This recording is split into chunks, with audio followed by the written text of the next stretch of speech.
نہ وہ کاروبار کر سکتی ہے، نہ جائیداد رکھ سکتی ہے، بلکہ وہ شادی سے پہلے والد کی ملکیت سمجھی جاتی تھی، شادی کے بعد شوہر کی ملکیت آپ سمجھتے ہیں، پوزیشن۔ عرب میں تو باقاعدہ عورتیں بیچاری وراثت میں بٹتی تھیں، وراثت کیا پاتیں، وہ تو وراثت میں بانٹ دی جاتی تھیں۔ سوتیلے بیٹے چاہتے تو اپنی سوتیلی ماؤں سے نکاح کر کے گھر میں ڈال لیا کرتے۔ تو یہ تصور جو عرب میں پایا جاتا تھا، یہ گریس وغیرہ میں بھی پایا جاتا تھا۔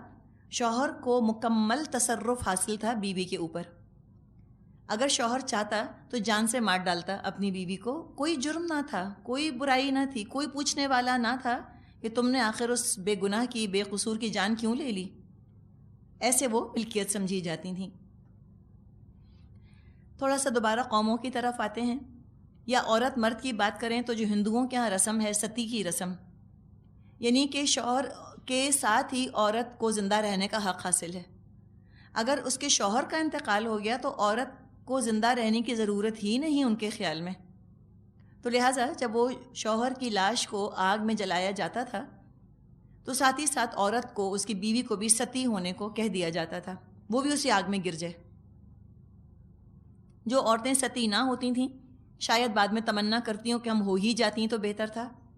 جس طرح کا غیر انسانی سلوک ان کے ساتھ کیا جاتا تھا، الگ آشرم بنے ہوئے ہوتے تھے، ان میں لے جا کے ڈال دیا جاتا تھا، منحوس ان کو سمجھا جاتا تھا، ان کو دوسری شادی کی اجازت نہ تھی، ہار سنگھار نہ کر سکتی تھیں، ان کے سر گنجے کر دیے جاتے تھے، سفید رنگ کے علاوہ کچھ پہن نہ سکتی تھیں، اور وہ دوسروں کے ٹکڑوں پر پلتی رہتی تھیں، ہر طرح کے ابیوز کا شکار ہوتی تھیں، آج بھی ہوتی ہیں۔ تو ہم اس قدر ظلم، اتنا استحصال ہم جنس کی بنیاد پہ دیکھ رہے ہیں اور قوموں کی بنیاد پہ دیکھ رہے ہیں۔ جہاں تک نسل کا تعلق ہے تو ہندوؤں کے ہاں کا کاسٹ سسٹم مشہور اور معروف ہے۔ ان کے مذہب میں تصور ہے کہ بھاگوان کے سر سے برہمن پیدا ہوئے ہیں اور بھاگوان کے پیر سے شودر پیدا ہوئے ہیں۔ تو جو شودر پیدا ہو گیا بس اب تو وہ کنڈیمڈ ہے، کچھ کر لے، کتنا نیک ہو جائے، اخلاق کتنا اعلیٰ ہو جائے، عقل اس میں کتنی بھی ہو، کسی حال میں وہ براہمن کے برابر نہیں ہو سکتا۔ براہمن چاہے نکما ہو، بدتمیز، بد اخلاق، بد کردار، جاہل ہو، کچھ بھی ہو، لیکن چونکہ وہ براہمن ہے وہ شودر سے اعلیٰ ہی رہے گا۔ پیدائشی برتری حاصل ہے براہمن کو شودر کے اوپر۔ شودر پیدائشی ناپاک ہیں، پلید، انٹچبلز۔ براہمن کی کسی چیز کو اگر ہاتھ لگا لیں تو وہ چیز ناپاک ہو جائے گی۔ ساتھ بٹھا کر کھانے کا تو کوئی تصور ہی نہیں کہ اس برتن سے شودر کھا لے جس برتن میں براہمن کھاتا ہے۔ شادی بیاہ کا تو دور دور کوئی سوال ہی نہیں پیدا ہوتا کہ اپنے کاسٹ سے باہر شادی کی جا سکے، انتھنکیبل۔ اگر کوئی اپنی کاسٹ سے باہر، اپنے طبقے سے باہر شادی کرتا، اس کی سزا ان کے ہاں موت تھی۔ ہندوؤں کی مقدس کتابیں ویداس یا اپنشد، رامایانہ، اگر ان کے الفاظ بھی کسی شودر کے کان پہ پڑ جاتے تو یہ انتہائی بڑا جرم سمجھا جاتا تھا کہ پاک کلام کو اس کے ناپاک کانوں نے سن بھی کیسے لیا۔ سزا کے طور پہ پگھلا ہوا لوہا، پگھلا ہوا سیسا شودر کے کانوں میں انڈیل دیا جاتا تھا تاکہ ہمیشہ کے لیے وہ سننے سے محروم ہو جائے۔ شودروں کا کام گندگی اٹھانا، صفائی کرنا ہوتا تھا، اس لیے وہ گندے سمجھے جاتے تھے کہ وہ براہمنوں کی گندگی اٹھاتے ہیں، اور جن کی گندگی ہے وہ بالکل پاک، اور جو گندگی صاف کر رہا ہے وہ گندا ہو گیا۔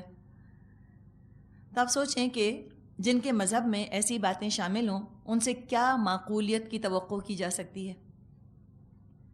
ایسا غیر معقول مذہب ہو، کیا وہ اطاعت کے قابل ہے؟ کیا وہ رول ماڈل بنانے کے قابل ہے؟ کہاں کہ ان کے کلچر کو، ان کی عادات کو اپنا لیا جائے۔ اسلام کے لیے تو ساری باتیں بالکل عجیب و غریب تھیں۔ اسلام میں تو نسلی عصبی امتیاز کا تصور نہ تھا، سب کو برابر کر دیا نبی اکرم صلی اللہ علیہ وسلم نے۔ اسلام جب دنیا میں پھیلا تو کرنے کا کام تو یہ تھا مسلمانوں کا، جب وہ ہندوستان میں آئے، کہ ہندوؤں کے ہاں سے انسانوں کا استحصال ختم کرتے، عورت کی عزت سکھاتے، اس کے حقوق کے بارے میں ان کو تعلیم دیتے، انسانیت کی عزت سکھاتے، ڈگنیٹی آف لیبر کے بارے میں بتاتے.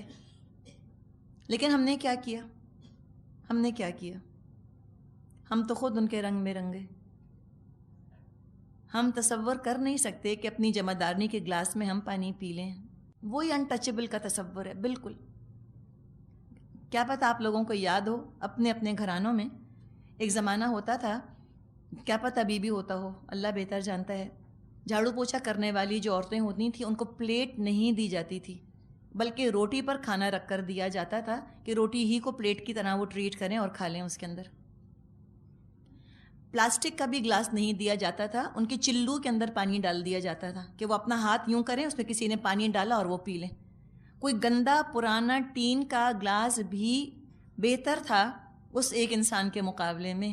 8 آنے کا گلاس بہتر تھا ایک انسان کے مقابلے میں. اتنی عظمت تھی انسانوں کی اپنے ذہن میں. اور جب وہ باتھ روم دھونے کے لیے جایا کرتی تھیں تو گھر کے بزرگ کہہ دیا کرتے تھے بچوں سے کہ پہلے ہماری سب چیزیں باہر نکال لو، ہماری بالٹی کو نہ ہاتھ لگائے، ہمارے مگے کو نہ ہاتھ لگائے، کسی چیز کو نہ ہاتھ لگائے.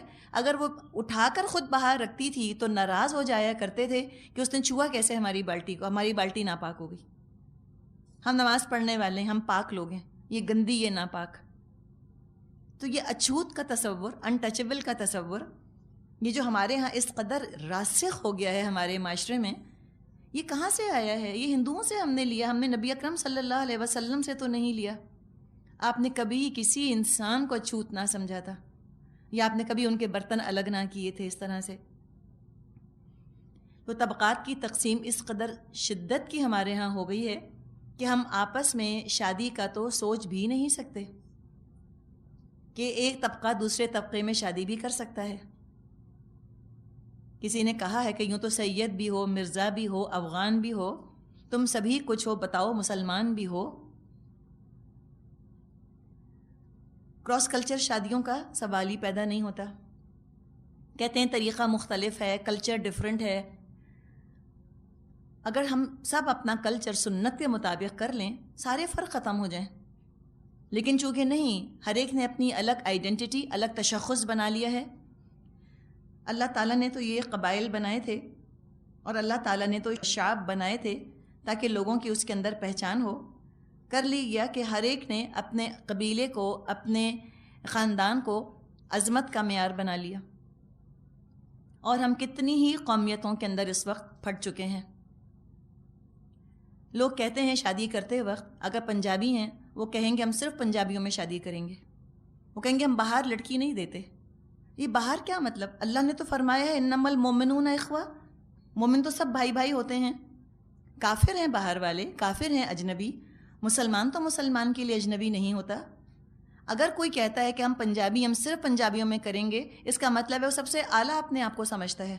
وہ سمجھتا ہے چونکہ ہم پنجاب میں پیدا ہو گئے لہٰذا ہم بائی برتھ سپیریئر ہیں، ہماری ٹکر کا تو کوئی دوسرا ہے نہیں، ہم اپنی بیٹی کو کمتر خاندان میں کیوں دے دیں. جو ہندوستانی ہیں وہ کہتے ہیں ہم صرف ہندوستانیوں میں شادی کریں گے، اور اس کی نسلی امتیاز کا ایک غرہ ان کو لاحق ہو گیا کہ ہم نوابوں کے خاندان سے ہیں. جو پٹھان ہیں، جو پشتو بولتے ہیں، وہ تو افغان بادشاہوں سے کم ہے ہی نہیں. افغان بادشاہوں کی نسل، فارسی کیا بولتے ہیں، لگتا ہے کہ پتہ نہیں کہاں کے بادشاہ آ گئے.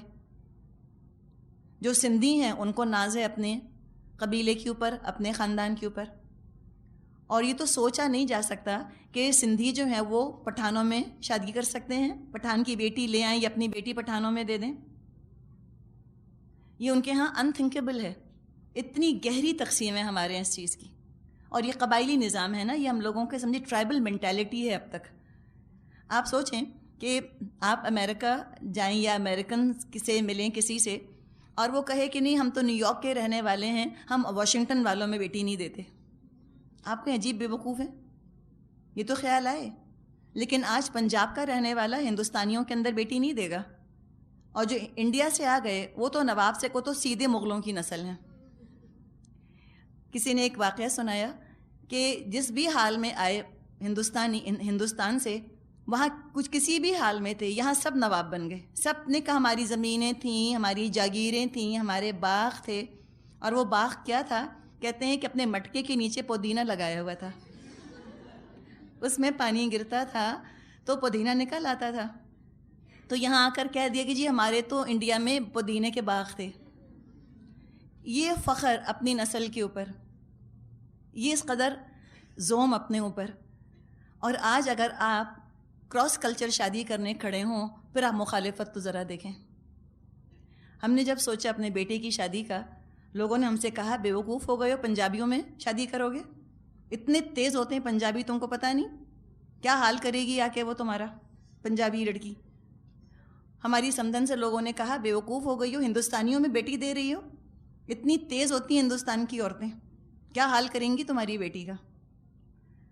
تو اس قدر ہمارے ہاں یہ چیز گہری ہے کہ ہم کہتے ہیں اگر اچھا ہوگا ہماری بیٹی کے لیے تو پنجابی لڑکا ہی ہوگا، چاہے بے نمازی ہو، چاہے سود کا کاروبار کرتا ہو، داڑھی ہو یا نہ ہو، کچھ ہو، کہتے ہیں اپنا تو ہے. یہ ہمارے ہاں حال ہے.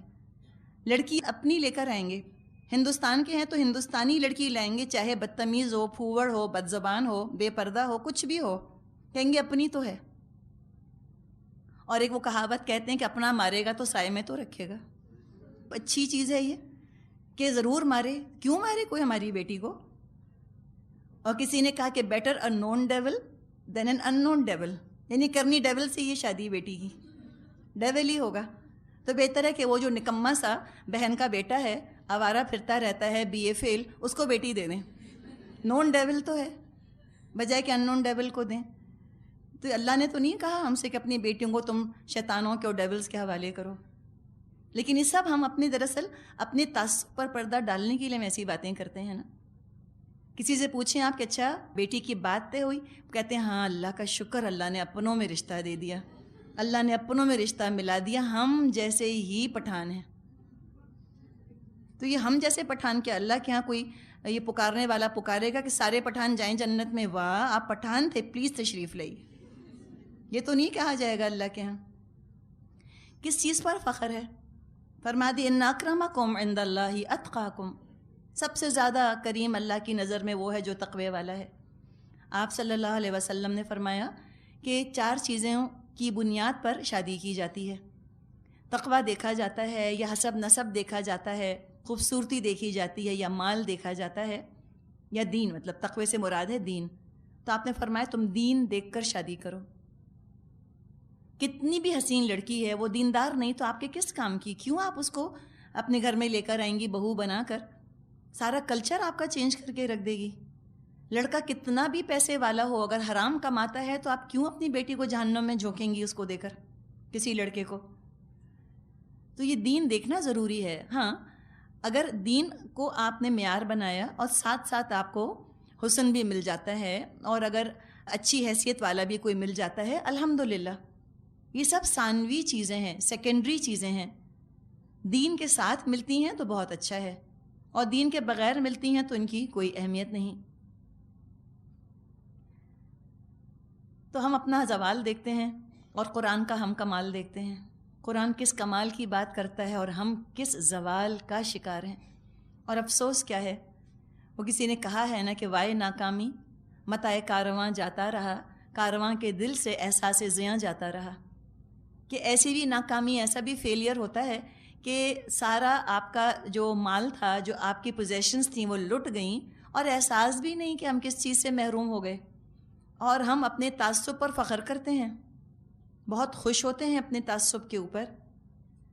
ہمیں افسوس، ہمیں شرم نہیں آتی کہ ہم کتنے گھٹیا نظریے کا ثبوت دے رہے ہیں. تو ہم دیکھتے ہیں کہ قرآن نے ہمیں کیا تصور دیا ہے. اسلام ہمیں انسانوں کے بارے میں تصور جو دیتا ہے اس میں 3 اہم اصولی حقائق ہیں، 3 بیسک پرنسپلز ہیں جو اس آیت سے ہمیں ملتے ہیں. سب سے پہلے کہ اللہ نے سب کو پیدا کیا، سب کا خالق اللہ ہے. کوئی پیدائشی طور پہ اعلیٰ گھٹیا نہیں ہوتا. تو ہندوؤں کے ہاں اعلیٰ گھٹیا کا تصور ہے، عیسائیوں کے ہاں اوریجنل سن کا تصور ہے. ازلی گناہ گار، پیدائشی گناہ گار ہے ہر انسان. ان کا کہنا یہ ہے ہر انسان جو دنیا میں پیدا ہوتا ہے آدم علیہ السلام کے حصے کا گناہ لے کر پیدا ہوتا ہے. اور عورت جو بچہ پیدا کرنے کے دوران تکلیف اور مشقت اٹھاتی ہے وہ عورت کی سزا ہے. اسلام کوئی ایسی غیر معقول باتیں نہیں کرتا، کوئی پیدائشی گناہ گار نہیں، سب معصوم پیدا ہوتے ہیں، بے گناہ پیدا ہوتے ہیں، اور سب کا خالق ایک ہے، سب پیدائشی طور پہ برابر ہیں، ہیومن ڈگنیٹی میں سب برابر، رب سب کا ایک ہے، اور اب باپ بھی سب کا ایک ہے۔ سارے انسانوں کے والدین ایک ہی تھے۔ پچھلے دنوں شاید آپ نے سنا ہوگا، انہوں نے بڑی جین ریسرچ کی اور جینیٹک ایگزامپلز اور انہوں نے سیمپلز جو ہیں ساری دنیا سے جمع کیے، اور انہوں نے ایک بڑا ہی اپنی طرف سے زبردست انکشاف کیا کہ سارے انسانوں کا جینیٹک مٹیریل ایک ہی ہے۔ تو یہ کون سی بڑی بات ہے کہ افریکنز کا ڈفرینٹ ہوتا اور کہ امریکنز کا ڈفرینٹ ہوتا؟ کوئی فرق نہیں، ایک ہی ماں باپ، ایک ہی جینز ہیں تمہاری ساری، ایک ہی والدین کی تم اولاد ہو، آدم علیہ السلام کی اور بی بی حوا کی۔ تو وحدت میں، ایک رب کی وحدت میں سب انسان جڑے ہوئے ہیں، اور انسانی اخوت کے رشتے میں بھی سب برابر ہیں، خاندان کے لحاظ سے، والدین کے لحاظ سے، حسب نسب کے لحاظ سے سب برابر ہیں۔ سب کا مادہ تخلیق ایک ہی ہے، کوئی ایسا نہیں جو بڑھیا مادے سے بنا ہو اور کوئی دوسرا گھٹیا مادے سے بنا ہو۔ لہذا بیسک ہیومن ڈگنیٹی کے لحاظ سے سب انسان، all human beings are equal in the eyes of Allah. انسان ہونے کے ناطے سب اللہ کی نظر میں برابر ہیں، سب کی جانیں، سب کا مال محترم ہے، عزت والا ہے۔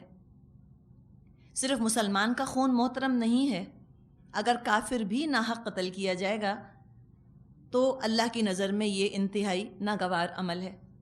اللہ ناراض ہوگا قیامت کے دن اس شخص کے اوپر جس نے کسی ذمی کا خون کیا ہوگا، بے قصور ذمی کا۔ ذمی کون؟ جو مسلمانوں کی حکومت میں غیر مسلم رہ رہا ہو۔ ہمارا یہ دعویٰ نہیں ہے کہ لیس علینا فی الامیین سبیل، کہ غیر مسلموں کے بارے میں تو ہم سے کوئی پوچھ گچھ نہیں ہوگی، نہیں۔ اللہ تعالیٰ نے زور دے کے فرمایا ہے کہ اعدلوا هو اقرب للتقوی، تم عدل کرو، یہ تقوی سے زیادہ قریب ہے۔ اب ہم انسانوں کی شکل صورت پر آتے ہیں۔ ہم یہ دیکھتے ہیں کہ انسانوں میں اللہ تعالیٰ نے مونوٹنی نہیں رکھی، مختلف رنگ شکل کے لوگ اللہ تعالیٰ نے بنائے۔ اچھا، ہم کہاں کہیں گے مونوٹنی ہے؟ ہم کہیں گے سارے زیبرے ایک جیسے ہیں، ہے نا؟ ہمیں تو ساری چڑیاں، سارے کوے جیسے لگتے ہیں، دو کوے بیٹھے ہوں ہمیں تو نہ پتہ چلے کون سا کوا کون ہے، یا دو زیبرے کھڑے ہوں ہمیں بالکل ایک جیسے لگیں گے۔ لیکن جو بچہ ہوتا ہے زیبرے کا، وہ اپنی ماں کو پہچان جاتا ہے، اس کے ہر زیبرے کی دھاریاں ڈیفرنٹ ہیں، اس میں بھی تنوع ہے، رنگا رنگی ہے اس کے اندر۔ جیسے کہ ہم چائنیز کو دیکھتے ہیں، سب چائنیز ایک جیسے لگتے ہیں نا، بہت ہی کم فرق لگتا ہے، لیکن ان کو تو وہ ڈیفرنٹ لگتے ہیں، آپس میں شکلیں ان کی الگ الگ ہیں۔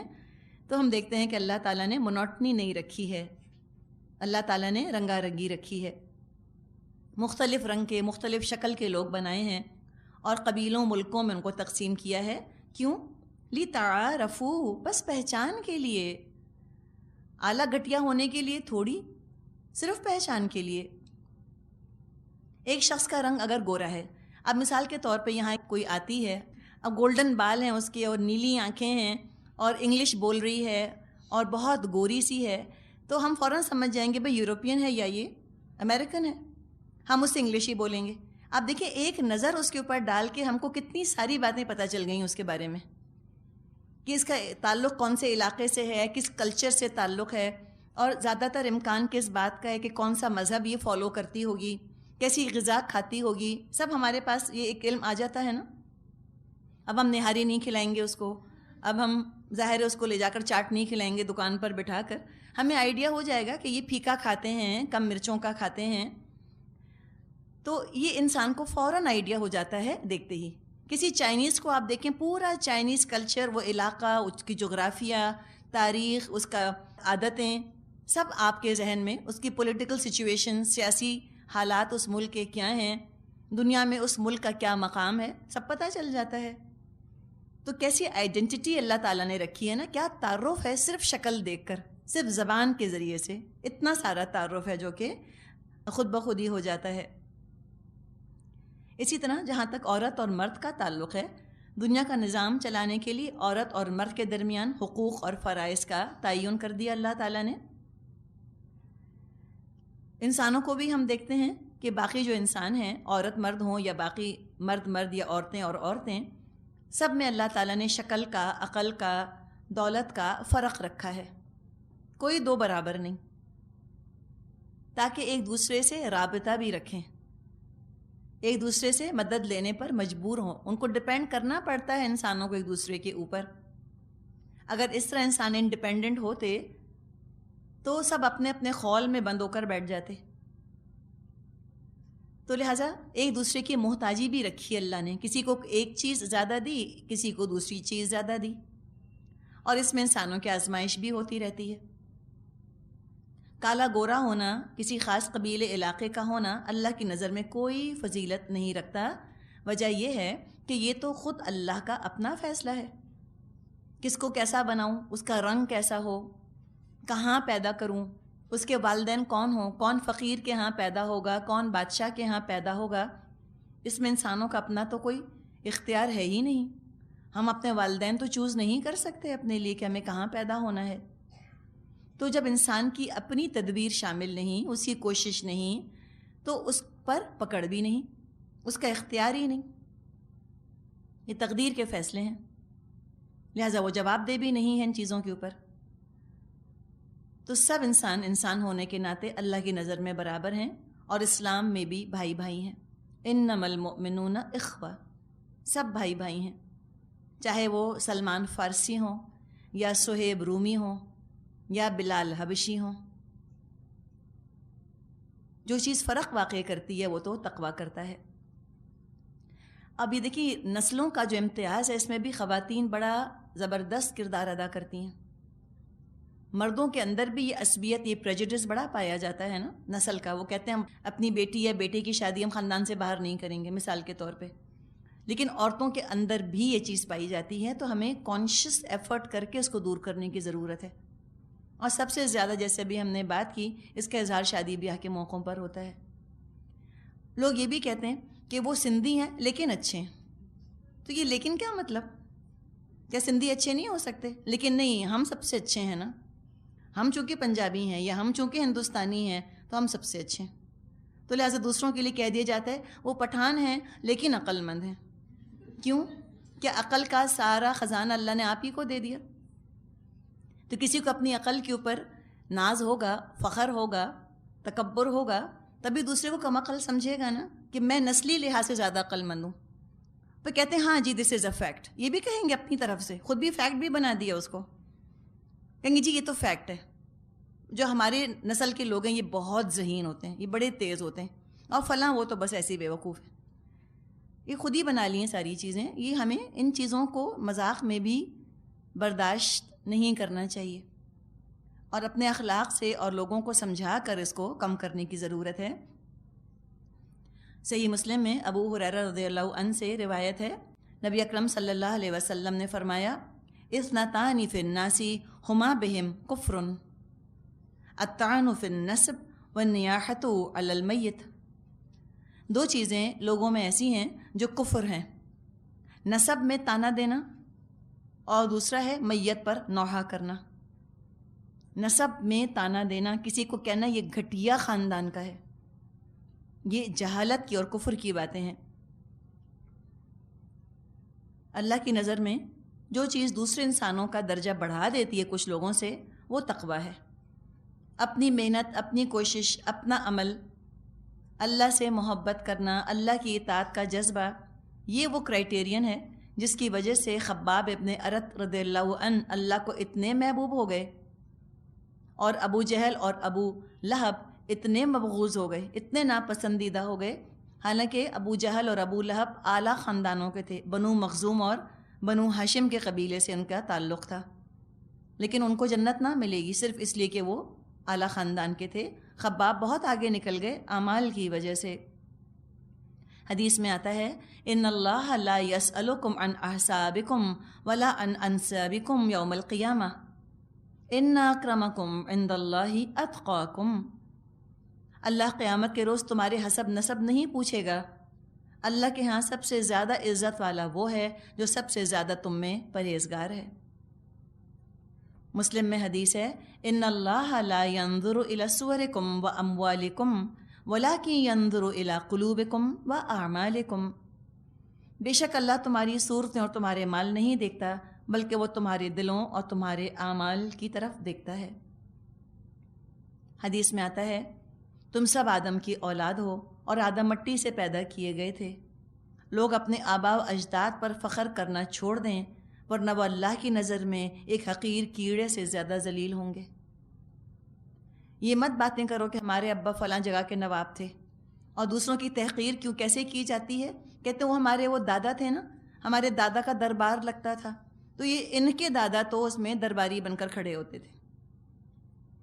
تو تمہارے دادا کچھ بھی تھے، تمہارے باپ کچھ بھی تھے، تم بتاؤ تم کیا ہو؟ آباء و اجداد کی نیکیوں کا شہرا کرنا، ڈنڈورا پیٹنا، یا آباء و اجداد کی عزت کے گن گاتے رہنا، یہ تم کو باعزت نہیں بنا دے گا، تم کو نیک نہیں بنا دے گا۔ تو نہ آباء و اجداد کے اعمال پہ فخر کرنے کی ضرورت ہے، نہ آباء و اجداد کی دولت پر، نہ ان کی عزت پر۔ تم دیکھو تم خود کیا ہو۔ نبی اکرم صلی اللہ علیہ وسلم نے جو تقریر فرمائی تھی فتح مکہ کے موقع پہ، آپ نے فرمایا تھا شکر ہے اس ذات یعنی اللہ کا جس نے تم سے جاہلیت کا عیب اور اس کا تکبر دور کر دیا۔ لوگوں، تمام انسان بس دو حصوں ہی میں تقسیم ہوتے ہیں، ایک نیک اور پرہیزگار جو اللہ کی نظر میں عزت والا ہے، دوسرا فاجر اور شقی جو اللہ کی نظر میں حقیر ہے، ورنہ سارے انسان آدم کی اولاد ہیں اور اللہ نے آدم کو مٹی سے پیدا کیا تھا۔ تو ہم اسی کو ہدف بنا لیں۔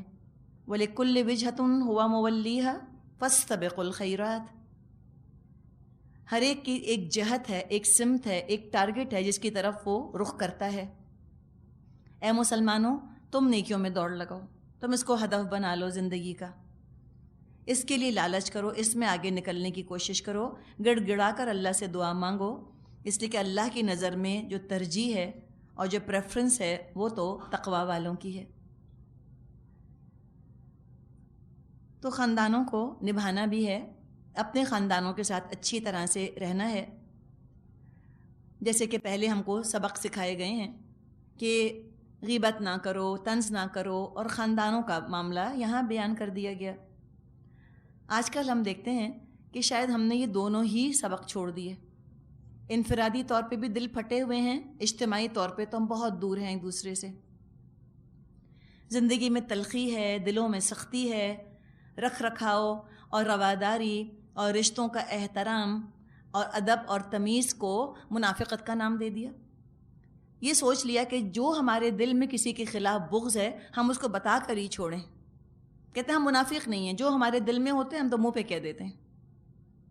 ایک زمانہ تھا کہ جب کیسے لحاظ رکھا جاتا تھا، کیسے مروت رکھی جاتی تھی، بڑوں کے آگے چھوٹے زبان نہیں کھولتے تھے، بڑوں کی زیادتیاں بھی برداشت کر لیتے تھے۔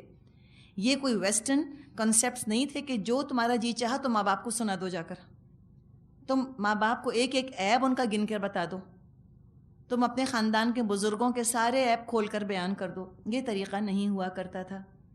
تو اس مروت، اس رکھ رکھاؤ کو دوبارہ سے ہمیں تازہ کرنے کی ضرورت ہے۔ سیلف کانفیڈنس کے نام پر ڈیفائنس ہے اور بدتمیزی ہے، اس سے ہمیں نجات حاصل کرنی ہے۔ جب رویوں میں نرمی آئے گی، زبان میں نرمی آئے گی، تو چین جو چلا گیا زندگیوں سے وہ بھی لوٹ آئے گا۔ اور انسان کی فطرت کی سلامتی کے لیے ان چیزوں کا لحاظ رکھنا بڑا ضروری ہے، تاکہ اندر کی بے چینی کو قرار آئے۔ رات کو انسان سوئے اس حال میں کہ آج نہ میں نے کسی کو برا کہا، نہ کسی کا دل دکھایا، نہ میں نے کسی کے ساتھ برا کیا۔ امن اور چین کے ساتھ انسان سوئے، نہ کسی کو اپنے اوپر زیادتی کرنے دے، نہ کسی کے اوپر زیادتی کرے۔ وَلَا تَظْلِمُونَ وَلَا تُظْلَمُونَ آتا ہے نا قرآن میں۔ اب وہ آیت اتنا اہم ٹکڑا ہے آیت کا، لا تظلمون ولا تظلمون، کہ نہ تم ظلم کرو نہ تم پہ ظلم کیا جائے۔ لیکن یہ آیت کا ٹکڑا سمجھیں ایک طرح سے بیچارہ اوور شیڈو ہو جاتا ہے سود کے احکامات کے بارے میں، جیسے کہ وہاں سود کے اوپر بات کر رہے ہوتے ہیں، تو حقیقت ہے کہ اس آیت کا حق نہیں ادا ہو پاتا۔ بڑا ہی اہم اصول ہے جو اسلام نے ہم کو دے دیا، نہ ظلم کرو نہ تم پہ ظلم کیا جائے۔ جو مناسب رویہ اختیار کر سکتے ہو وہی تو مناسب رویہ اختیار کرو۔ آگے فرمایا اب یہاں بھی آپ ان آیات کو پڑھنے سے پہلے سمجھ لیجئے کہ اس وقت کیا حالات تھے مدینے کے